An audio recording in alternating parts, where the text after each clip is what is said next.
দেখেছি, বাট পত্রিকা আসলে কোন উৎস থেকে এটা বলা হয়েছে এটা কিন্তু আসলে পরিষ্কার করে নাই আসলে। আর এই ধরনের কোনো সিদ্ধান্ত আসলে এখনো হয় নাই। হ্যাঁ, এবং এটা এরকম যদি হয় সেটা আমরা নিজেরাই এটা বলবো, এবং রাজনৈতিক দলে অংশগ্রহণ করার মতো পরিস্থিতি হইলে আমরা সেটা সরকার ছাড়া সিদ্ধান্ত নিলে আমরা এটা আনুষ্ঠানিকভাবে বলবো। সেরকম কোনো সিদ্ধান্ত এখন পর্যন্ত আমার জায়গা থেকে বা আসিফের জায়গা থেকে আমি যতটুকু জানি যে এরকম হয়নি।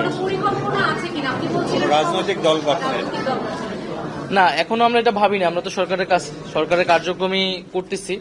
তো এই আলাপটা আসছিল যখন আসলে রাজনৈতিক দল থেকে বলা হচ্ছিল যে সরকারের থেকে রাজনৈতিক দলে অংশগ্রহণ, তখন আমি বলেছিলাম যে কথার প্রেক্ষিতে যে নতুন রাজনৈতিক দল হোক বা অন্য কোনো রাজনৈতিক দল হলো, আমরা সরকারে থাকা অবস্থায় সেটার সাথে সংশ্লিষ্ট হব না।